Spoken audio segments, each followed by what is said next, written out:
வணக்கம் நண்பர்களே, நாம் இன்றைக்கி என்ன பார்க்க போகிறோம்னா ஆர்ஜே பாலாஜி நடித்துள்ள சொர்க்க வாசல் இந்த படத்தோட மூவி ஸ்டோரி தான் முழுக்க பார்க்க போகிறோம்.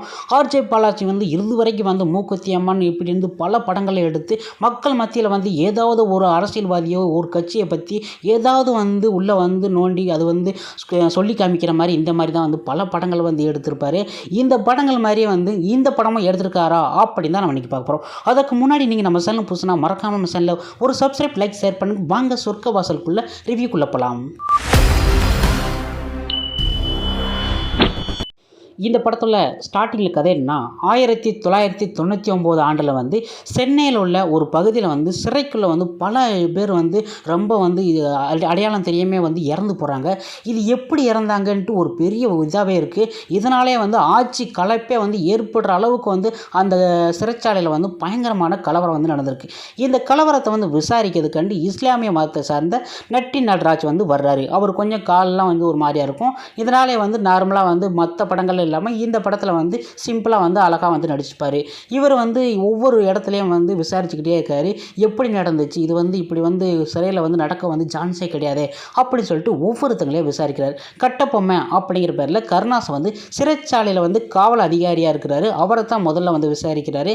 அவர் விசாரிக்கல இந்த மாதிரி என்ன நடந்துச்சு ஏது நடந்துச்சு அப்படி கேட்கல. அவர் சொல்கிறாரு இந்த மாதிரி சிறைச்சாலையில் நடந்து இப்படி நடந்துச்சு அப்படி நடந்துச்சு. ஸ்டார்டிங்கில் அவர் சொல்ல போகையிலேயே இங்கே நான் கேட்டதுக்கு பதில் சொல்லுங்கள், டிசம்பர் 20ஆம் தேதி என்ன நடந்துச்சு அதை மட்டும் சொல்லுங்கள் அப்படின்னு சொல்கிறாரு.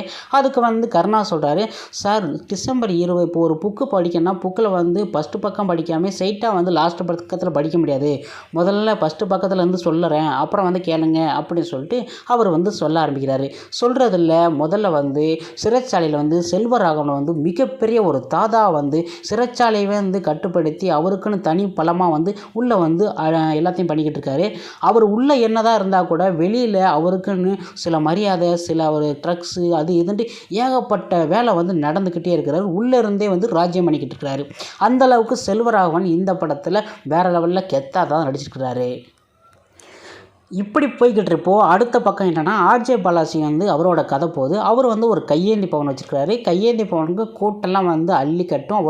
அவங்க அம்மாவோட டேஸ்ட்டு அந்தளவுக்கு சுவையாக நறுமணமாக அந்தளவுக்கு அருமையாக இருக்கிற கூட்டங்கள் எல்லாமே எப்படின்னா அம்மா இந்த மாதிரி உங்களை மாதிரி யாருமே சமைக்க முடியாதும்மா, நீங்கள் அந்தளவுக்கு அருமையாக சமைக்கிறீங்கம்மா அப்படின்னு சொல்லிட்டு எல்லாம் பாராட்டிட்டு கடன் எதுவுமே வைக்காமல் முன்ன பின்ன அட்ஜஸ்ட் பண்ணி கூட எக்ஸ்ட்ரா காசு கொடுத்துட்டு போயிடுவாங்க.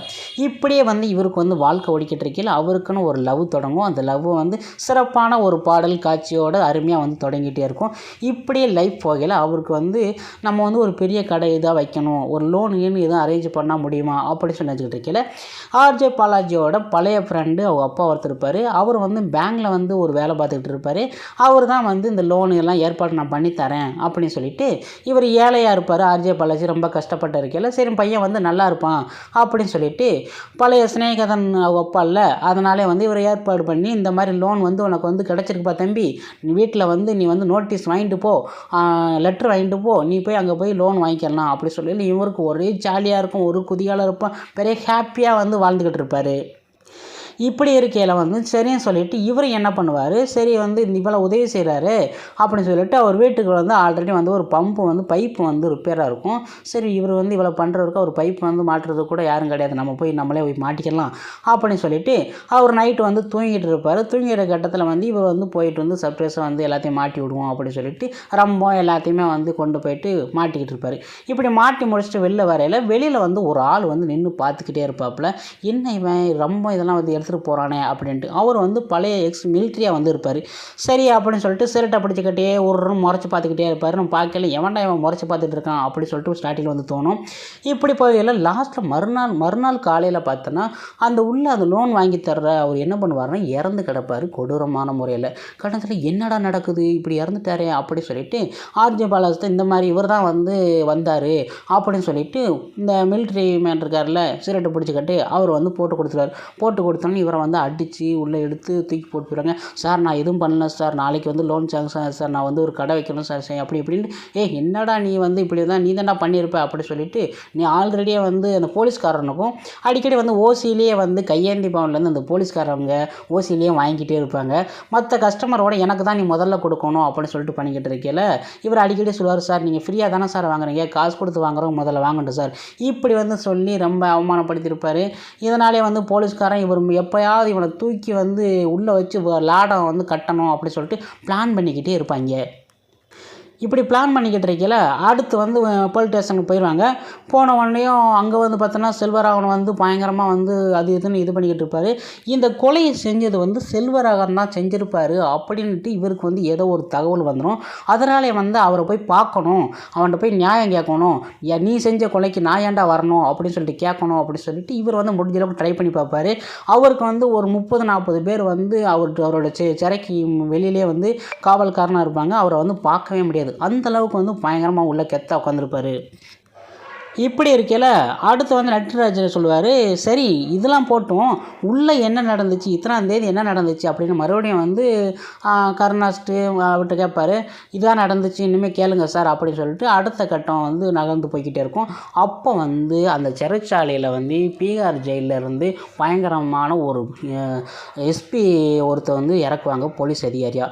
அவர் பார்த்தோன்னா எல்லாத்தையுமே வந்து பயங்கரமாக அடித்து இது பண்ணி அது பண்ணி ரொம்ப கொடூரமாக வந்து படுத்துவார். இப்படி கேட்டத்திலே வந்து செல்வராகவனையும் வந்து ஏதாவது ஒன்று பண்ணணும் அப்படி சொல்லிட்டு ஒரு பிளான் பண்ணி யோசிச்சுக்கிட்டு இருப்பாங்க. அப்போ வந்து அவர் பக்கத்துலேயே வந்து போக முடியாது. என்னைக்குனாலும் ஒரு நாள் நீ அம்புடுவடா, உனக்கு நான் வச்சு செய்கிறேன்டா அப்படி சொல்லிக்கிட்டு இருப்பாங்க. அடுத்து வந்து ஆப்பிரிக்காக்காரன் ஒருத்தர் இருப்பான்பா. ஆப்பிரிக்காக்காரன் வந்து எப்படின்னா நம்ம ஃபாதர் மாதிரி அப்படின்னா கிறிஸ்டின் மதம் மாற்றணும் செய்யணும், நீ இப்படி அப்படி இப்படின்னு சொல்லிட்டு எல்லாத்தையுமே வந்து இது பண்ணிவிட்டு ஒரு ஃபாதர் லெவலில் வந்து அங்கே வந்து இருப்பாப்புல. செல்வராகவனும் அவருக்கு வந்து சப்போர்ட் பண்ணுவாப்புல, நீ வந்து பண்ணி இஷ்டத்துக்கு வந்து இரு அப்படின்ட்டு. அப்படியே வந்து இவரையும் வந்து மதம் மாற்றணும் அப்படின்னு சொல்லிட்டு ஞானஸ்தானம் வந்து எடுக்க வச்சுருவார். அந்த ஆப்பிரிக்காக்காரன் வந்து செல்வராகவனை வந்து எடுக்க வச்சுட்டு இந்த மாதிரி வந்து திருந்தி வாழணும், நீ நல்லவனா இரு, நீ வந்து எந்த ஒரு இதுக்கும் போகாத செய்யாத அப்படின்னு சொல்லிட்டு அவங்க பாஷையில் வந்து பேசி இது பண்ணுவார். சரின்னு சொல்லிட்டு இவரும் வந்து நல்லவனாகிறவங்கள அவங்க அடியாலாம் சொன்னே, என்னென்ன இப்படி போயிட்டு ஏன்னா அப்படி டேய் விடுங்கடா, நம்ம இனிமையாவது திருந்தி வாழணும்டா, எதுக்குடா தேவையில்லாத பிரச்சனைலாம் போய்கிட்டுன்னு சொல்லிட்டு இவரும் வந்து நல்லவனாக இருப்பார். ஏகப்பட்ட பிரச்சனை எஸ்பி வந்து எல்லாத்தையும் வந்து அடிப்பான், இவரால் ஒன்றும் பண்ண மாட்டார். ஏன்னா இவர் தான் வந்து நல்லவன் ஆகிட்டார்ல. எதுவுமே பண்ணாமே வந்து இப்படியே போய்கிட்டு இருப்பார். இப்படியே கதை வந்து நீண்டு போய்கிட்டே வைக்கல. ஒரு நாள் என்னாகும், இந்த ஆர்ஜே பாலாஜி என்ன பண்ணுவாங்க, ஒரு குத்து சண்டை போயிட்டு வந்து அவங்களுக்குள்ளே நடந்துக்கிட்டு இருக்கையில் இவரை தூக்கி உள்ளே தூக்கி போட்டுறாங்க. உள்ளே போட்டவொடனே அங்கே வந்து ஒரு முரட்டு ஆள் ஒருத்தர் இருப்பான், செல்வராகவனோட பாடிக்கிட்டு. அவன் வந்து ராஜ்ய பாலாஜி வந்து அடி நச்சு எடுத்து மூஞ்சி முக்கரையெல்லாம் வந்து ஒட்டைச்சி எரிச்சிருவான். எரிஞ்சவொடனே இவன் வந்து ஒரே தட்டை எடுத்து ஒரே ஒரு அடி தான் அடிப்பாப்பில். அந்த முரட்டாள் குப்புரட்டிக்கு வந்து மயங்கி எந்திக்க மாட்டான். எந்திரிச்சோம்னே எல்லாமே வந்து மிரண்டு போப்பாங்க, என்னடா இது சொங்கி பையன் மாதிரி இருந்தால் இந்த மாதிரி அடிக்கிறானே அப்படின்னு சொல்லிட்டு முரண்டு பார்க்கல. அப்போ வந்து மொத்த கூட்டமே வந்து இவர் அடிக்க போயில. அப்போ வந்து செல்வராகவன் வந்து தடுத்துடுவார். டேய் அந்த கூண்டுக்குள்ள உள்ள பிரச்சனை கூண்டுக்குள்ளே தான் இருக்கணும், நீங்களாம் ஏன்டா போகிறீங்க அப்படி சொல்லிட்டு என்னடா அவனை பிரச்சனை கேட்கல. செல்வராகவன் சட்டையை பிடிச்சி நீ செஞ்ச தப்புக்கு நான் ஏன்டா உள்ளே வரணும், உன்னால தான்டா இந்த பிரச்சனை, நான் உள்ளே வந்த காரணமே இப்படித்தான், நான் நல்லவனை இப்படியே வாழணும்னு நினச்சேன், நீ ஏன்டா இப்படி வந்து என்னை இது பண்ணுறீங்க அப்படின்ட்டு ரொம்ப புலம்பிக்கிட்டே இருப்பாப்புல. சரி அப்படியே அந்த கதை போயிடும். அப்புறம் வந்து இன்னொருத்தர் மறுபடியும் வந்து நட்டினராஜா வந்து ஆர்ஜே பாலாஜியை வந்து விசாரிக்க வருவார். விசாரிக்கல அவர் சொல்லுவார், சார் அதான் ஆளுக்கு ஒரு கதை சொல்லியிருப்பாங்களா சார், எனக்கு என்ன சார் தெரியும் அப்படிம்பாரு. சரின்னு சொல்லிட்டு அடுத்து வந்து அந்த கதையை விட்டுட்டு அடுத்து வந்து ஹீரோயினியை வந்து கூப்பிட்டு வராங்க. அவரை வந்து விசாரிப்பாங்க. அவங்க என்ன சொல்லுவாங்க, இந்த மாதிரி வந்து அவர் வந்து கஷ்டப்பட்டார் செஞ்சார், நாங்கள் 2 பேரும் லவ் பண்ணோம் அப்படி சொல்லியிருக்கல. சரின்னு சொல்லிட்டு இவங்களை அனுப்பிவிட்டு மறுபடியும் கருணாஸை வந்து விசாரிக்க வருவாங்க. விசாரிக்க வரையில் அப்போ கருணாஸும் மறுபடியும் அந்த கதையை தொடங்குவார். இப்படி கதை தொடர்ந்துக்கிட்டே நீண்டுக்கிட்டே போய்கிட்டே கடைசியில் வந்து செல்வராகவனுக்கும் இந்த ஆர்ஜே பாலாஜிக்கும் என்ன சம்பந்தம், இவர் எதுக்கு இந்த சிறைச்சாலைக்குள்ளே வந்து வந்தாங்க, 2 பேர் என்ன சந்திக்கிறாங்க, கடைசியில் வந்து என்ன நடந்தது அப்படி தான் இந்த படத்தோட முக்கியமான ட்விஸ்ட்டு. இந்த படம் வந்து முதல்ல ஸ்டார்டிங்கில் அப்படியே ஸ்லோவாக போய்கிட்டே இருக்கும். நமக்கு வந்து என்னடா நடக்குது இப்போன்னா, இங்கே அடிக்க மாட்டேன்னு சொன்ன ஆர்ஜே பாலாஜி திடீர்னு பார்த்தோன்னா அங்கே ஒருத்தனை அடிச்சிட்டான்.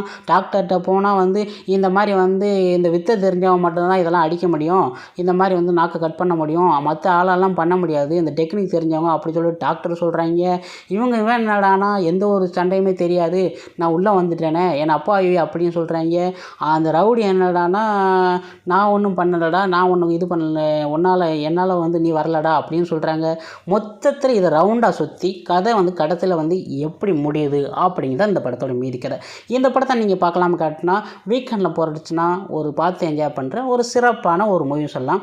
அஜய் பாலாஜி நடிப்பினாலே சொல்லலாம் வேறு லெவலில் தான் இருக்கும். என்ன ஒன்று, இந்த படத்தில் வந்து கொஞ்சம் ஒரு சண்டை ஃபைட்டு கீட்டு போட்டிருந்தாருன்னா கொஞ்சம் நல்லா இருக்கும்.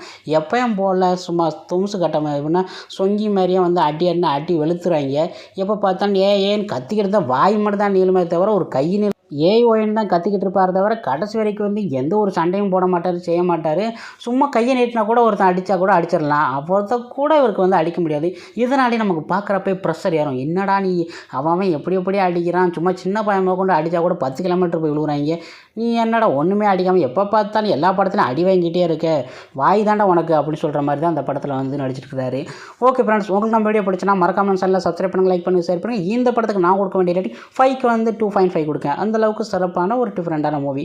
ஓகே ஃப்ரெண்ட்ஸ், உங்களுக்கு வீடியோ பிடிச்சினா கண்டிப்பாக வந்து என்பி நியூஸ் சேனலில் சப்ஸ்கிரைப் பண்ணிட்டு எல்லாத்துக்கும் வந்து ஒரு ஷேர் பண்ணுங்கள். நன்றி, வணக்கம்.